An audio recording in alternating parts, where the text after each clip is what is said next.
요한계시록 12장 1절부터 17절 말씀 함께 읽겠습니다.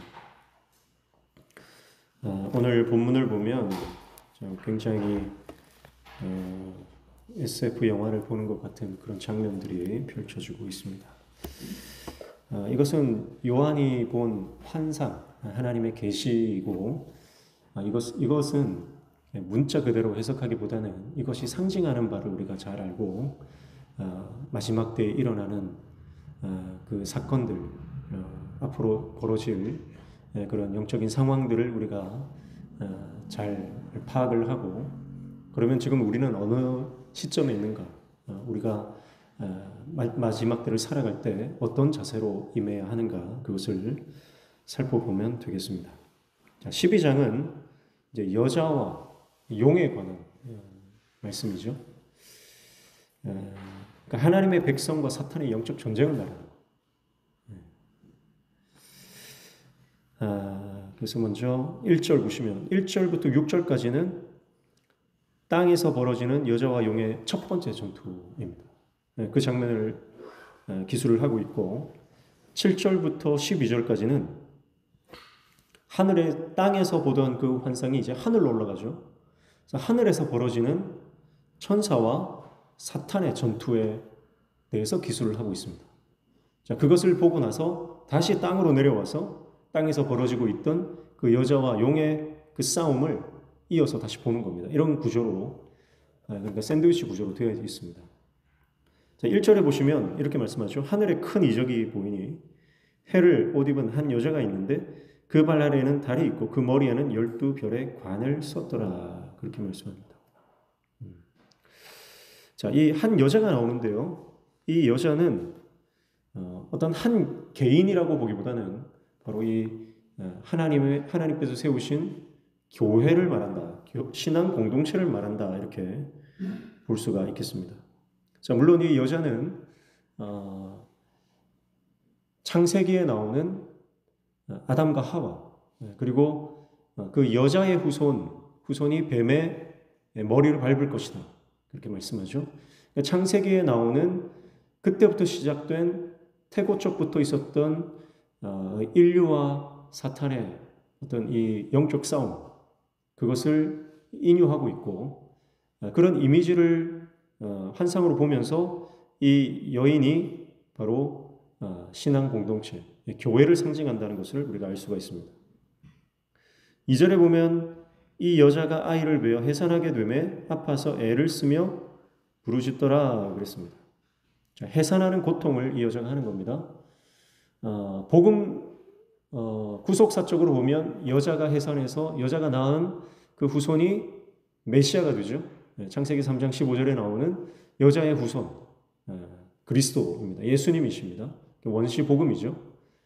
그리고 또 더 넓은 의미로 본다면 교회가 해산하는 수고를 함으로써 많은 이 하나님의 사람들, 구원받는 백성들을 출산하는 영적 출산의 과정이다, 이렇게 볼 수도 있겠습니다.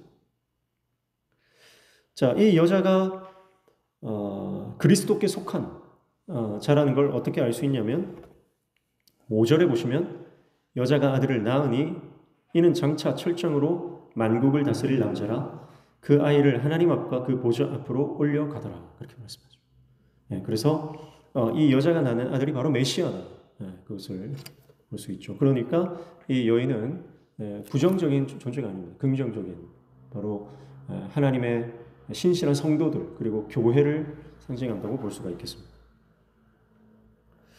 그리고 이에 대적하는 용이 나옵니다. 3절에 보시면 하늘에 또 다른 이적이 보이니 보라, 한 큰 붉은 용이 있어 머리가 7이요 뿔이 10이라. 그 여러 머리에 7 왕관이 있는데, 그렇게 말씀하죠. 큰 붉은 용이 나옵니다. 용은 구약에서는 애굽 왕 바로를 상징하는 것. 그리고 오늘 말씀해 보면 이 용은 처음에 뭐라고 일컬어졌냐면 7절 보십시오. 9절 보십시오. 큰 용이 내쫓기니 옛 뱀 곧 마귀라고도 하고 사탄이라고도 하며 온 천하를 꿰는 자라. 그가 땅으로 내쫓기니 그의 사자들도 그와 함께 내쫓기니라 그렇게 말씀합니다. 자, 지금 여기서 말하는 용은 구속사적으로 봤을 때는 바로 처음 인류에게 선악과를 먹으라고 속인 뱀입니다. 뱀이고, 그리고 요한이 살던 그 시대에 이 용은 누구냐면 바로 로마 제국, 그리고 교회와 성도를 핍박하던 그 모든 적그리스도의 적인 세력들을 말하는 것입니다. 그러니까 우리의 신앙을 방해하고 하나님을 떠나게 하고 핍박하는 그 모든 거대한 세력들, 제국들, 그것을 말하는 거죠. 그러니까 이제 뱀의 이미지가 아니라 완전 큰 용의 이미지죠. 애굽 왕 바로도 그 제국의 수장 아닙니까? 자, 그래서 4절에 보시면 그 꼬리가 하늘의 별 3분의 1을 끌어다가 땅에 던지더라. 용이 해산하려는 여자 앞에서 그가 해산하면 그 아이를 삼키고자 하더니 그렇게 말씀합니다. 자, 그러니까 이 사탄은요, 예수님을 죽이면 자기가 승리할 거다 그렇게 생각해서 예수 그리스도를 죽이려고 하고 실제로 십자가에 못 박아 죽도록 그렇게 끌어갔던 것이고, 그리고 예수님뿐만 아니라 모든 성도들과 교회를 핍박하고 박해하고 죽이려고 하는 존재입니다. 그래서 별 3분의 1을 끌어서 땅에 던졌다. 이것은 그 수많은 성도들의 거의 3분의 1을 핍박하고 박해하고 죽음으로 내몰았다는 것이죠. 그리고 그 중에는 이 사단의 그 미혹에 넘어가서 배교하는 자들도 생겨나는 것입니다. 그래서 이 괴물인 이 용의 이미지는요, 굉장히 크고 두려운 존재처럼 이렇게 묘사가 되고 있는 것을 볼 수가 있습니다. 그에 비해 여자는 좀 가련한 이미지, 연약한 이미지죠. 그러나 아무리 겉으로 볼 때는 연약하고 또 가련한 것처럼 보여도 이 영적 전쟁을 포기하지 않고 이 용과 거대한 제국과 맞서 싸우는 존재, 이것이 바로 여자입니다.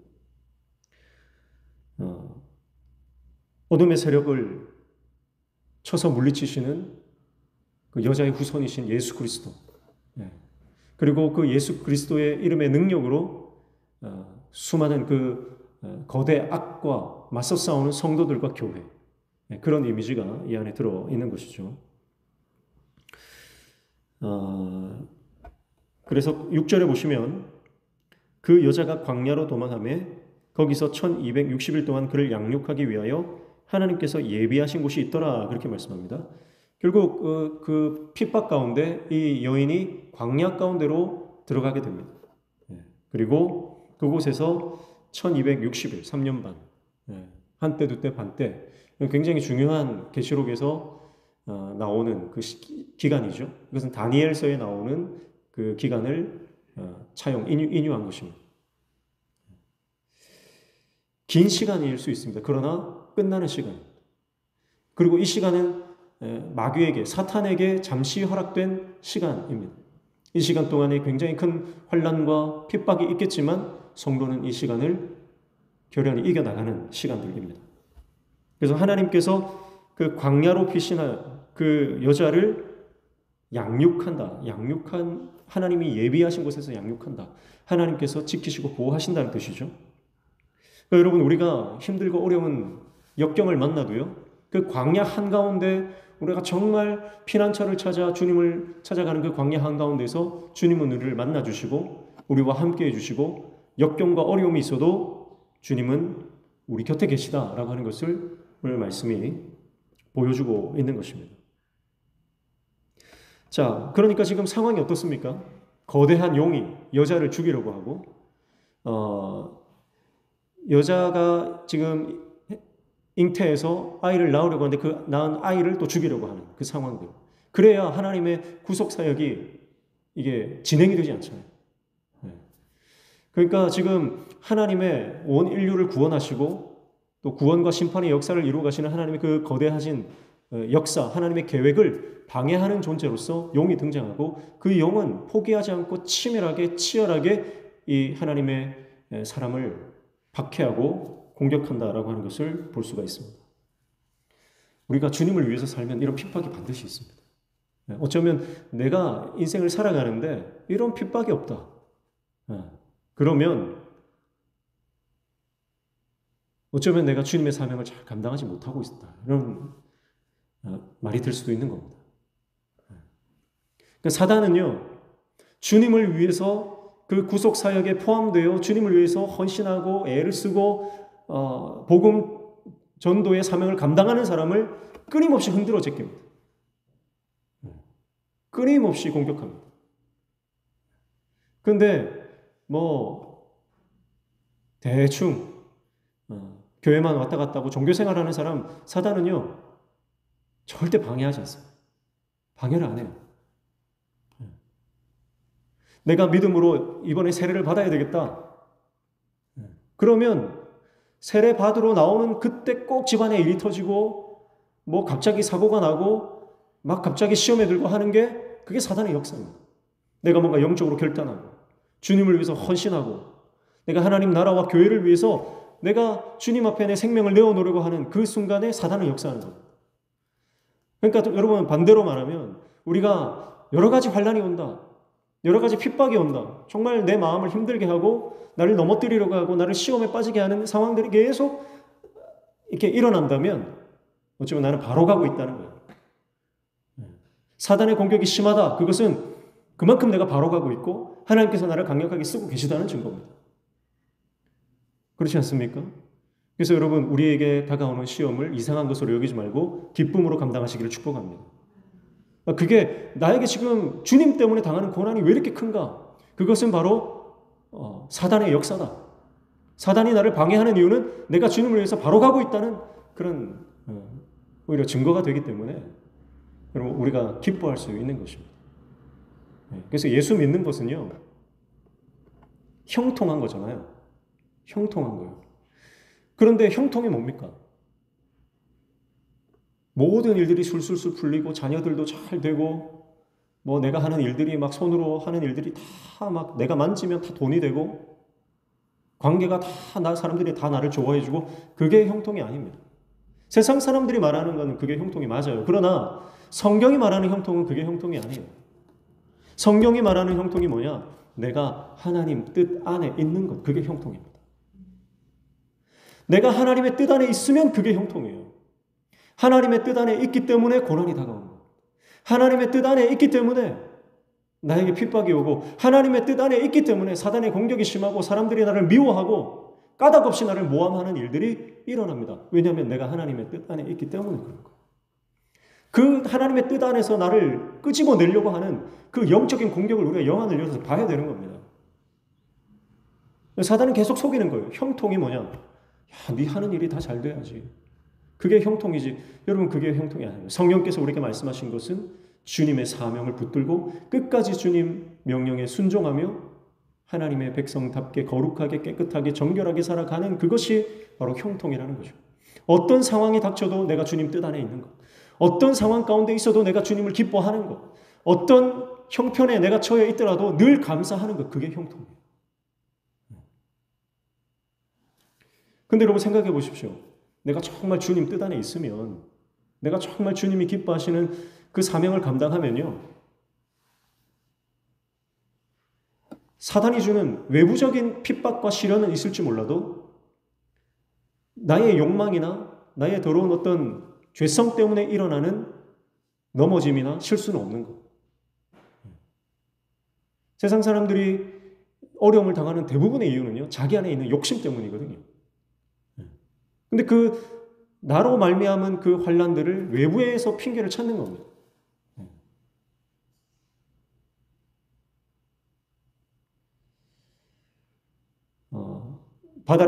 배를 타고 바다를 항해할 때 노련한 선장은 파도가 막 세차게 몰아치면 배를 점검합니다. 배를 점검해요. 버려야 될 게 뭔지. 배가 침몰하지 않기 위해서 지금 돛을 펴야 되는지, 돛을 걷어야 하는지, 닻을 내려야 하는지, 닻을 올려야 하는지, 안에 있는 짐을 버려야 하는지, 아니면 더 배를 가볍게 해야 되는지, 무겁게 해야 되는지, 노련한 선장은요, 항상 자기 내부를 살피는 거예요. 그런데요, 미숙한 선장은, 미숙한 지도자는요, 항상 파도를 탓하고 바람을 탓하고 날씨를 탓하는 겁니다. 여러분, 영적으로도 마찬가지입니다. 내가 하나님 뜻 안에 있으면요, 항상 내 안에 감사가 넘치는 거예요. 남 탓하지 않고 환경 탓하지 않습니다. 그러나 내 안에 말씀이 없고 내가 하나님 뜻 안에 있지 않으면, 내가 세상 가운데 속해 있으면 상황과 환경 가운데, 그 펼쳐지는 형편 가운데 늘 남 탓을 하고 환경 탓하고 그렇게 지적하고 판단하고 정죄하는 삶의 태도를 유지하는 거죠. 사랑하는 성도 여러분, 진정한 형통, 진정한 축복의 삶을 주님과 동행할 때 가능하다는 것을 기억하고 하나님의 뜻 안에 거하는 저와 여러분 되시기를 축복합니다. 자, 지금 이 여자는요, 그런 큰 붉은 용에 어마어마한 핍박을 당합니다. 지금 떨어진 3분의 1의 별은 교회와 성도들을 말하는데, 그렇게 수많은 성도들이 핍박을 당하고 교회가 무너져가는 상황입니다. 그래서 어쩔 수 없이 광야로 나아갔습니다. 그러나 그 광야에서 뭐가 있었다고요? 하나님의 양육, 하나님의 돌보심이 있었다고요. 거기에 하나님의 예비하심이 있었다고요. 그러니까 우리가 오히려 광야로 나아갈 때 그 환난 가운데서 주님의 임재를 더 깊이 느끼고 천국을 경험하게 되는 줄로 믿습니다. 자, 그런데요, 그게 끝이 아니에요. 7절부터 12절까지는 아까 뭐라고 말씀드렸습니까? 하늘에서 지금 무슨 일들이 일어나고 있는지를 말씀하고 있는 겁니다. 7절에 보시면 하늘에 전쟁이 있으니 미가엘과 그의 사자들이 용과 더불어 싸울세 용과 그의 사자들도 싸우나. 자, 지금 땅에서 교회가, 성도가 세상의 제국과 핍박하는 세력과 치열하게 싸우고, 그리고 교회가 신앙을 지키기 위해서 광야까지 나아가는 그런 힘들고 어려운 상황 가운데 놓여 있습니다. 그런데 나만 그렇게 싸우는 게 아니었어요. 하늘을 바라보니까 내 영안이 열려서 주님의 그 하늘을 보니까 천사도 싸우고 있는 거예요. 악한 세력들과 천사도 싸우고 있는 거예요. 그리고 그 싸움이 어떻게 결론이 납니까? 8절 보시면 이기지 못하여 다시 하늘에서 그들이 있을 곳을 얻지 못한지라. 여기서 이기지 못한 자는 누굽니까? 용이에요. 용과 그의 사자들이에요. 그러니까 미가엘과 그의 사자들, 하늘의 천군 천사들이 이 용과 더불어 싸웠는데 이 용이 하나님의 군대를 이기지 못하는 겁니다. 패배하고 그 하늘에서 쫓겨납니다. 9절에 보시면 큰 용이 내쫓기니 옛뱀 곧 마귀라고도 하고 사탄이라고도 하며 온 천하를 꿰는 자라. 그가 땅으로 내쫓기니 그의 사자들도 그와 함께 내쫓기니라. 하나님께서 승리하신다는 겁니다. 성도들이 이 땅에서 믿음으로 싸우고 믿음을 끝까지 목숨 걸고 지키고 있을 때 하나님도 하나님의 군대를 내세워 그 악한 영들과 싸우시고 승리하신다는 겁니다. 이건 뭘 말하는 거예요? 하늘에서의 승리는 곧 그 승리가 땅에서도 이루어질 것을 말해주고 있는 겁니다. 그러니까 광야에서 지금 도망자 신사가 되었고 믿음을 지키기 위해서 정말 광야에서 주님을 붙들고 있는 그때에 하늘에서 일어나는 승리의 사건을 보면서 교회는, 성도는 소망을 얻는 것입니다. 주님이 승리하셨으니 곧 우리도 승리할 것이다. 언제요? 1260일 후에, 한때 두때 반때 후에 하나님이 정하신 힘들고 어렵지만 그러나 곧 끝날 그 잠깐의 시간, 정말 하루하루가 길고 끝나지 않을 것 같은 시간이지만 그러나 3년 반, 길다면 길고 짧다면 짧은 시간, 그러나 정말 고통당하는 그 완전한 그 시간, 그러나 그 시간은 반드시 끝이 있다. 그리고 그때가 차면 하나님의 승리가 이 땅에서도 이루어질 것이다. 그렇게 말합니다. 그걸 누가 더 잘 아냐면 바로 마귀가 더 잘 아는 거예요. 그것을 마귀가 훨씬 더 잘 아는 겁니다.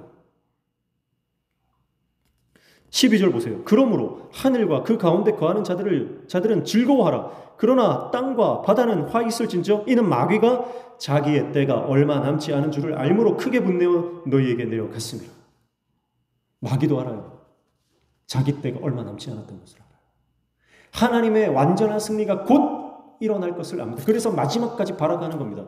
이제 곧 무적행으로, 이제 곧 지옥 불구덩이로 그가 갇히게 될 것을, 모든 권세를 잃어버리고, 지금 잠깐 허용되어 있지만, 지금 잠깐 심판이 유예되어 있지만 곧 하나님의 심판이 임할 때 그들은 영원한 그 심판의 감옥에 갇히게 될 것이고 더 이상 하나님을 대적하지 못한다는 것을 알고 있습니다. 하나님의 완전한 심판이 일어난다는 것을 누구보다 잘 알아요. 귀신같이 알죠. 귀신이니까. 그래서 마지막으로 바라가는 겁니다. 한 사람이라도 더 미혹하고 지옥으로 끌고 가려고 발악하는 거죠. 그러나 성도는 어떻습니까? 성도는 12절 상반절에 다시 봅니다. 그러므로 하늘과 그 가운데 거하는 자들은 즐거워하라. 지금은 힘들고 어렵고 고난이 있지만 하나님께서 하늘에서 승리하셨기 때문에 그 하나님의 승리가 이 땅에서 이루어질 것을 믿음으로 이 땅에서 기뻐하고 즐거워하고 소망 가운데 인내할 수 있는 것입니다. 사랑하는 성도 여러분, 사탄은 패배했습니다. 이미 패배했습니다. 예수 그리스도를 따라가는 하나님의 백성들, 그리스도의 군사들은 승리한 싸움을 싸우는 줄로 믿습니다. 하나님은 이미 하늘에서 승리하셨습니다. 지금 우리에게 잠깐의 고난과 역경이 허락되어 있지만 곧 그 옛뱀, 마귀, 사탄은 모든 권력을 빼앗기고 박탈당해 지옥으로 떨어지게 될 것입니다. 그래서 우리는 기뻐합니다. 그래서 우리는 여전히 예수 그리스도 어린 양의 부활을 신실하게 증언하는 사명을 힘있게 감당할 수 있는 것입니다. 어떤 시련이 와도 어떤 역경이 와도 위축되거나 주눅들지 마시고 담대하게 주님의 복음을 증거하는 저와 여러분 되시기를 축복합니다. 결국은 다 드러납니다. 결국은 다 드러나. 결국은 하나님의 완전한 심판이 일어납니다. 그때 모든 것은 드러날 것입니다. 저마다 자기 종교가 진리라고 말하고 심지어는 이단 사이비도 우리가 진리다 그렇게 말하는 이 미혹의 시대에 여러분 우리가 끝까지 하나님 말씀 붙잡고 복음을 사수하며 예수 그리스도의 보혈을 믿음으로 여러분 우리가 이 복음 전도자의 사명을 살아갈 때 하나님의 때가 이르면 우리가 선포하던 이 진리의 말씀이 이 복음이 정말 변하지 않는 영원한 진리라고 하는 것이 드러날 것이고 우리는 하나님의 영광스러운 면류관을 얻게 될 것입니다.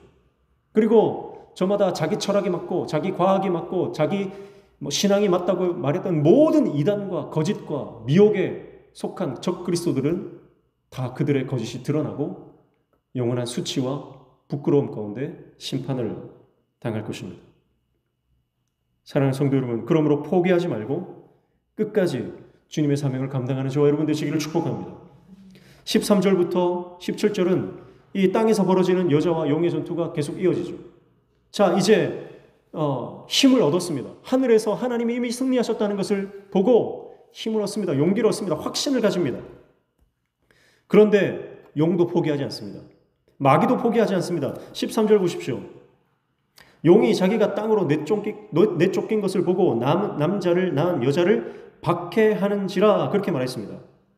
자, 박해한다. 포기하지 않고 박해한다라고 말하는데요. 여기서 박해한다라고 하는 원어는 뒤쫓는다 그런 의미를 포함하고 있습니다. 이미 승리하신 하나님의 그 영광을 소망에 품고 있는 하나님의 종들, 성도들, 교회를 마귀는 끝까지 뒤쫓아서 끝까지 박해한다는 겁니다. 무슨 이미지가 떠오르죠? 바로 이스라엘 백성들이 애굽에서 하나님의 놀라운 기적과 역사 10가지 재앙을 통해서 그들이 바로를 이기죠. 모세와 이스라엘 백성들은 바로에게서 승리합니다. 하나님의 승리를 경험합니다. 그리고 바로는 두 손 두 발 다 들고 이스라엘 백성들을 보내주죠. 그런데 끝이 아니었어요. 그들이 광야로 나아가는 가나안 땅을 출발한 광야 가운데 있는 이스라엘 백성들을 추격하기 시작합니다. 그러니까 여기서 용이 이 여자를 박해하는 이 사건은 바로 바로가 지금 출애굽한 이스라엘 백성들을 뒤쫓는 그런 추격의 장면이라고 볼 수 있습니다. 사랑하는 성도 여러분, 우리는 예수님을 믿음으로 구원의 여정을 출발했습니다. 그러나 예수님을 믿었다고 해서 고난 끝 행복 시작이 아니라는 거죠. 우리가 예수님을 믿고 복음을 받들고 그리고 주님의 사명을 받고 내가 목사로 장로로 집사로 내가 사명을 받았는데 끝까지 마귀는 우리를 넘어뜨리려고 뒤쫓아와서 우리를 박해하고 우리를 핍박하고 우리를 공격한다는 거예요. 바로가 포기하지 않고 이스라엘 백성들을 그가 죽기까지 따라가는 것이죠. 여러분, 마귀도 그가 영원한 심판에 들어가기 전까지 우리를 뒤쫓아 박해한다는 것입니다. 그래서 16절에 보시면 15절 16절 보시면 여자의 뒤에서 뱀이 그 입으로 물을 강같이 토하여 여자를 물에 떠내려가게 하려 하되 그랬습니다. 그런데 16절에 보니까 땅이 여자를 도와 그 입을 벌려 용의 입에서 토한 강물을 삼켰다. 이 뱀이요 입에서 물을 냈습니다. 홍수가 났어요. 그래서 이 여자를 홍수에 떠내려가서 죽게 만들려고 했습니다. 그런데 하나님의 기적이 일어나죠. 하나님의 도우심이 여기 있죠. 땅이 입을 벌려 그 물을 다 삼켜버렸다. 그렇게 말씀합니다. 뱀이 쏟아내는 물은요, 바로 거짓을 상징하는 것입니다. 속임수, 거짓. 마귀는 거짓의 압이죠. 그래서 입으로 토해내는, 마귀가 입으로 쏟아내는 것은 전부 다 거짓입니다. 물을 토해냈다라고 하는 것은 이 거짓의 홍수를 말하는 거예요. 미혹과 속임수의 홍수를 말하는 거예요. 그러니까 끊임없이 성도를 넘어뜨리려고 하는 것은 미혹입니다. 대단히 나쁜 것으로, 정말 우리가 도덕적으로 윤리적으로 나쁜 것으로 넘어지는 경우는 극소수입니다. 성적인 것, 어떤 윤리적인 일탈, 재정 문제, 그런 것에 넘어지는 목회자들이 종종 있죠. 그런데 그런 것들은요, 누가 봐도 잘못된 것인 줄 알아요. 그러니까 우리가 거기에는 경계를 한단 말이죠. 그런데 이 속임수, 미혹하는 것은요, 굉장히 교묘합니다. 그래서 정신을 바짝 차리지 않으면 언제 내가 넘어갔는지도 몰라요. 그래서 항상 사단은 교묘하게 들어와서 우리에게 이렇게 말합니다. 너 교회 불만 많지? 너 지금 만족해? 너 지금 문제 없어? 여기 다른 게 있는데 한번 들어. 여기 색다른 교회가 있는데 여기를 한번 와. 여기 좀 다른 교리가 있는데 이걸 한번 들어봐. 항상 그런 식으로 접근하는 겁니다. 살짝 비트는 거예요. 여러분, 마귀가 예수님이 40일 금식할 때 뭐로 유혹합니까? 말씀으로 유혹합니다. 말씀을 인용해서 말씀으로 유혹해요. 그런데 그 말씀이 온전한 말씀이 아니에요. 자기가 원하는 말씀을 부분 발췌해서 예수님을 유혹하는 거죠. 근데 예수님은 그 안에 말씀이 충만하신 분이죠. 그러니까 그 말씀이 그런 뜻이 아니라는 걸 아시는 거예요. 그러니까 예수님은 그 안에 충만하신 말씀으로 다시 받아치시는 거죠. 여러분, 그거는 인류 최초부터 일어났던 사건이에요. 뱀이 여자에게 와서 유혹할 때 뭐라고 말합니까? 정말 죽느냐? 아니다. 이걸 먹으면 하나님처럼 될까 한다. 그런 식으로 이것이 좀 어떻게 보면 하나님께서 감춰놓은 뭔가 새로운 진리인 것처럼. 근데 이 하와의 마음에 하나님의 말씀으로 충만하지 않으니까 어떻게 반응해요? 아니다. 이거 먹으면 죽는다. 하나님 뜻 아니, 이것은 하나님의 뜻이 아니다. 그렇게 말하지 않고 죽을까? 그렇게 자기 안에 물음표가 생기는 거예요. 여러분, 그게 미혹입니다. 미혹. 사랑하는 성도 여러분, 오늘 저와 여러분이 말씀으로 깨어 있을 때에 미혹의 영을 이기는 줄로 믿습니다. 마지막까지 사탄은 교회를 파괴하려는 시도를 멈추지 않습니다. 끊임없이 이단들을 통해서 이단들이 득세하는 이유는 그들의 교리가 세련되고 그들이 뭔가 탁월한 게 있어서 그런 게 아닙니다. 가만히 들여다보면 정신 빠진 사람들이에요, 전부 다.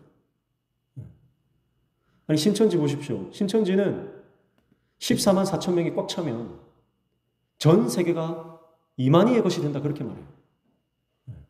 그러면 이만희가 14만 4천 명에게 어떤 사람에게는 한 도시를 주고 어떤 사람에게는 한 국가를 주고 그렇게 전 지구를 다스린다고 말하는 거예요. 여러분이 상식적으로 이게 이해가 됩니까? 정신 빠진 사람들이에요. 그런데 왜 그들이 거기 넘어가는 거죠? 이게 악한 영의 역사인 거예요. 악한 영의 역사로서는 역사가 아니면 설명되지 않는 부분입니다. 그 14만 4천 명이 다 찼잖아요. 그런데 통일이 안 돼. 그러니까 그들이 말을 바꾸죠. 이 중에서 진짜 알곡 14만 4천을 다시 가릴 거다. 그런 식으로 말을 바꾸는 거예요. 이단은 계속 말을 바꿔요. 여러분, 하나님의 말씀은 단 한 번도 말을 바꾸신 적이 없어요. 설교자가 부족해서 잘못 전할 수는 있겠지만 교리가 바뀌고 뭐 말을 바뀌고 진리가 바뀌는 적은 여러분 이 성경이 쓰여지고 나서 단 한 번도 없는 겁니다. 근데 이단들은 끊임없이 말을 바꿔요. 왜냐하면 지어냈으니까. 이만희는 신천지의 가장 핵심 교리 중에 하나가 바로 영생불사. 죽지 않는다는 거예요. 이만희는 절대 죽지 않는다. 이만희를 믿고 따라가는 자들도 절대 죽지 않는다. 근데 지금 이만희가 치매가 와가지고 헛소리를 막 하고 있어요. 그러니까 지금 신천지 간부들이 지금 막 불안해서 벌벌 떨고 있습니다. 입단속 시키고 있어요. 그러니까 말을 또 바꾸는 거예요. 영생불사를 주장하다가 지금은 생명은 하늘에 달려있다. 또 이렇게 말한대요. 계속 말을 바꾸는 거예요. 그런데도 미혹의 영이 역사하니까요. 여전히 그게 진리인 줄 알고 그들이 그 악한 영의 도구가 되어서 교회 추수꾼으로 들어와서 교회를 미혹하고 성도를 미혹하고 이단으로 빠지게 하는 거죠. 자기도 모르는 사이에 이 옛뱀, 용의 도구로 쓰임 받는다는 것을 모르는 겁니다. 여러분, 그래서 우리가 영안이 열려야 돼요. 우리 영안이 열리지 않으면, 말씀이 다 깨달아지지 않으면요, 이 말씀이, 여러분, 이 말씀이 생명이잖아요. 우리가 마지막 때를 살아갈 때 이 말씀이 없으면 여러분 사단의 밥이 되는 겁니다. 그래서 하나님의 말씀은 나의 생명이고 하나님의 말씀은 나의 무기고 내가 이 땅에서 하나님의 사명을 감당할 수 있는 유일한 능력이에요. 그런데 말씀을 그저 좋은 윤리적 지침서 정도로 생각하니까 영안이 열려지지 않죠. 그러니까 쓸데없는 거 가지고 교회가 싸우고 난리를 피는 겁니다. 여러분, 오늘 우리가 찬양했듯이 우리의 싸움은 혈과 육의 싸움이 아니죠. 우리의 싸움은 공중권세의 마귀와 싸우는 것입니다. 그래서 적을 알고 피와 식별이 바로 되면 여러분 우리는 내부에서 절대 서로를 향해 총질하지 않습니다. 지금도 이단은 거짓된 교리와 속임수로 교회 안에 침투해서 교회를 분열시키고 교회를 넘어뜨리려고 합니다. 뿐만 아니라 집요하게 개인 한 사람 한 사람 성도들을 다가와서 끊임없이 하나님의 진리를 떠나게 하고 하나님 품 안에서 벗어나게 하려고 하는 것입니다. 그러나 17절 보십시오. 용이 여자에게 분노하여 돌아가서 그 여자의 남은 자손 곧 하나님의 계명을 지키며 예수의 증거를 가진 자들과 더불어 싸우려고 바다 모래 위에 서 있더라. 여러분, 이렇게 무서운 용이 화가 잔뜩 나서 막 분노해서 덤벼듭니다. 그러나 여러분, 하나님의 계명을 지키는 자들이 있다는 거예요. 예수의 증거를 가진 자들이 있다는 거예요. 그들과 더불어 싸우는 용. 무슨 말이에요? 반대편에서 보면 그 어마어마한 세력, 악의 세력들과 맞서 싸우는 하나님의 사람들이 있다는 거죠. 오늘 그 예수의 증거를 가진 사람, 하나님의 계명을 지키는 사람, 그 신실한 하나님의 종들이 저와 여러분이 되어야 될 줄 믿습니다. 그래서 우리가 지금 내 형편이 어떻든지, 내 건강 상태가 어떻든, 내 재정 상태가 어떻든, 나의 지금 삶의 형편이 어떻든, 여러분 우리가 영적으로 깨어 있으면 내 삶의 목적이 선명해집니다. 내가 깨어 기도해야 되겠구나. 내가 주님 나라를 위해서, 내가 목회자를 위해서, 선교사님들을 위해서, 나라와 민족을 위해서 내가 중보하며 이 영적 싸움을 싸워 나가야겠구나. 내가 사람들과 싸우고 내가 이권 때문에 다툼하고 할 때가 아니구나. 비진리, 별것 아닌 것 가지고 내가 목숨 걸고 핏대 세우고 서로 손가락질할 때가 아니구나. 지금 하나님의 교회와 성도는 이 악한 영들과 지금 수많은 사람들을 저 지옥으로 끌고 들어가려고 하는 이 거대한 영적 적그리스도의 세력과 맞서 싸워야 하는 때이구나. 그래서 말씀과 기도로 거룩하여져서 주님의 사명을 감당하는 그 사명을 깨닫는 저와 여러분 되시기를 축복합니다. 그래서 우리가 그렇게 복음을 위해서 하나님 나라를 위해서 싸울 때 어떤 역사가 일어나요? 바로 생명이 살아나는 역사. 내 가정이 복음화되는 역사. 내가 중보하며 기도하는 그 사람들이 하나님께 돌아와 하나님 앞에 눈물을 흘리며 예배하는 역사. 그 역사가 일어나게 될 줄로 믿습니다. 그래서 우리 온 성도들이 그 꿈을 꿔야 됩니다. 한 사람도 빠짐없이 영혼 구원의 꿈을 꿔야 됩니다. 하나님 나라 확장의 꿈을 꿔야 됩니다. 그 꿈을 우리 모든 성도가 꾸면요, 하나님께서 우리 안에 놀라운 기름 부으심을 허락하실 것입니다. 그리고 이 공간이 수많은 영혼을 살려내는 하나님의 이 영적 핫스팟이 되어서 수많은 사람들이 이곳에 나와 하나님을 만나고 영적인 경험을 하고 하나님의 좋은 그리스도의 군사로 세워져가는 역사가 오늘 저와 여러분의 삶과 우리 공동체를 통해서 일어나게 될 줄로 믿습니다. 그래서 사소한 것에 목숨 걸지 말고 복음을 위해 목숨을 걸고 하나님 나라를 위해서 뛰어 달려가는 저와 여러분 다 되시기를 주님의 이름으로 축복합니다. 찬양하겠습니다. 370장